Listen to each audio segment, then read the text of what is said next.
আপনি কি কখনো ভেবেছেন মা দুর্গার 10টি হাতের অস্ত্র আসলে আমাদের জীবনযুদ্ধের প্রতীক? কলাগাছের গায়ে বাঁধা থাকা গাছগুলো কি শুধু পূজার উপাদান? না, এগুলো আমাদের দৈনন্দিন সংগ্রামের বার্তা বহন করে। গণেশের ইঁদুরও বলে, বাসনাকে নিয়ন্ত্রণ করো, তাহলেই মুক্তি। আর জানেন কি, ইউনেস্কো 2021 সালে দুর্গাপূজাকে মানবতার সাংস্কৃতিক ঐতিহ্য হিসেবে স্বীকৃতি দিয়েছে, কারণ এটি শুধু ধর্মীয় আচার নয়, এটি প্রকৃতি, সমাজ, মনন এবং মানবতার উৎসব। আজ আমরা জানব কিভাবে এই উৎসব আমাদের জীবনের প্রতিটি স্তরে আলো ছড়ায়। দুর্গাপূজার প্রতিমা তৈরি করতে শুধু এঁটেল মাটি নয়, বিভিন্ন জায়গার মাটির দরকার হয়। গঙ্গার তীরের মাটি, যেখানে জীবন প্রবাহিত। শ্মশানের মাটি আমাদের স্মরণ করায় সব কিছু একদিন শেষ হবে। নববধূর বাড়ির মাটি বলে পরিবারই আশ্রয়। মন্দিরের মাটি প্রার্থনার শক্তি দেয়। কৃষিজমির মাটি খাদ্যের আশীর্বাদ।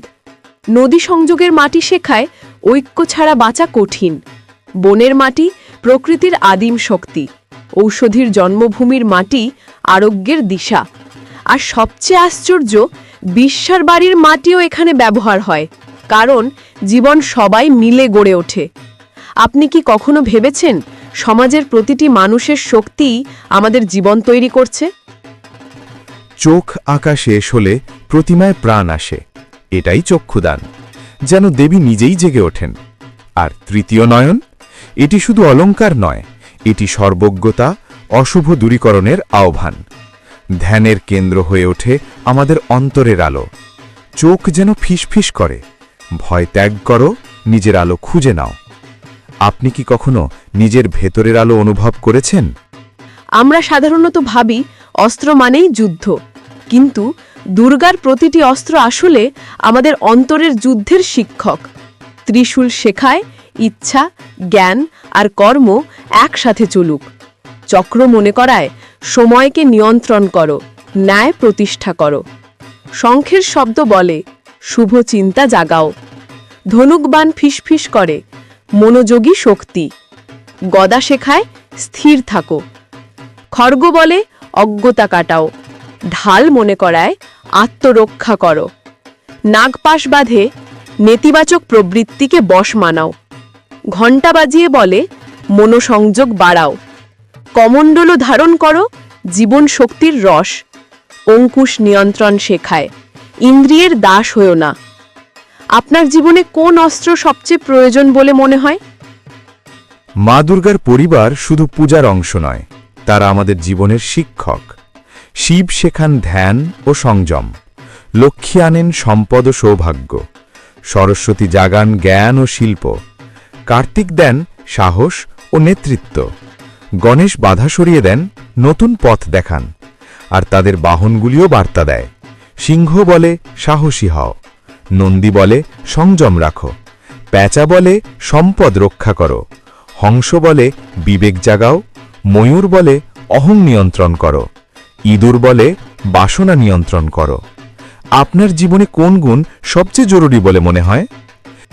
নবপত্রিকা পূজায় কলা গাছকে কেন্দ্র করে 8টি গাছ একত্রে বাঁধা হয়। এটা কেবল আচার নয়, প্রকৃতির আশীর্বাদের পাঠ।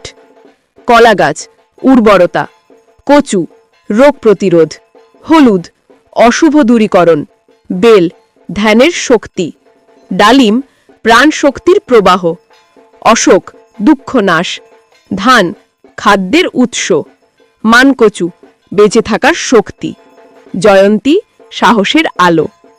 প্রকৃতির কোন দান আপনার জীবনে সবচেয়ে বেশি প্রয়োজন বলে মনে হয়? দেবী দুর্গার নাম মহিষাসুর মর্দিনী, কিন্তু মহিষাসুর কি সত্যি বাহ্যিক শত্রু? না, তিনি আমাদের ভেতরের অহংকার, লোভ, হিংসার প্রতীক। দেবী তাকে বধ করেন, শেখান অশুভ শক্তির বিরুদ্ধে লড়াই করতে হলে দরকার জ্ঞান, সাহস এবং আত্মসংযম। আপনি নিজের ভেতরের অন্ধকারের সঙ্গে কখনো যুদ্ধ করেছেন? ঢাকের তাল শুধু উৎসবের শব্দ নয়, এটি প্রকৃতির ছন্দের ভাষা। বীজ বপনের তাল আশীর্বাদ আহ্বান করে। আগাছা পরিষ্কারের তাল বাধা সরাতে বলে। বৃষ্টির আগমনের তাল প্রাকৃতিক ছন্দের ঘোষণা দেয়। খরার সময়ের তাল সংগ্রামের সাহস জাগায়। আপনি কি কখনো প্রকৃতির এই ছন্দ শুনে নিজের ভেতরের শক্তি জাগিয়ে তুলেছেন? অষ্টমী ও নবমীর সন্ধিক্ষণে হয় সন্ধি পূজা, অশুভ শক্তির বিনাশের মুহূর্ত। এটি শুধু একটি আচার নয়, এটি অন্তরের ভয়, দ্বিধা এবং অশুভ প্রবৃত্তির মুখোমুখি দাঁড়ানোর সাহস। পরিবার, সমাজ এবং আত্মশক্তির ঐক্য এখানে ফুটে ওঠে। প্রতিমা বিসর্জনের পরে নিজের মুখ আয়নায় দেখা হয়, এটি আত্মপরীক্ষার মুহূর্ত। দেবীর বিদায়ের পর তার আশীর্বাদ আমাদের অন্তরে ধারণ করার আহ্বান। জীবন অনিত্য, তবুও শক্তি, সাহস আর করুণা চিরন্তন। আপনি কি নিজের আলো চিনে এগিয়ে যেতে প্রস্তুত? দুর্গাপূজা আমাদের শেখায় শক্তি শুধু যুদ্ধের নয়, এটি মন, প্রকৃতি, সমাজ, পরিবার এবং আত্মার আলো। ইউনেস্কো এই উৎসবকে মানবতার সাংস্কৃতিক ঐতিহ্য হিসেবে স্বীকৃতি দিয়েছে, কারণ এটি আমাদের সবাইকে এক সূত্রে বেঁধে রাখে। আপনি নিজের জীবনে কোন শক্তিকে জাগাতে চান? নিচে মন্তব্যে লিখুন এবং আলো ছড়িয়ে দিন। চলুন আমরা সবাই মিলে এই উৎসবের শক্তির সঙ্গে যুক্ত হয়ে জীবনকে আরও অর্থপূর্ণ করি।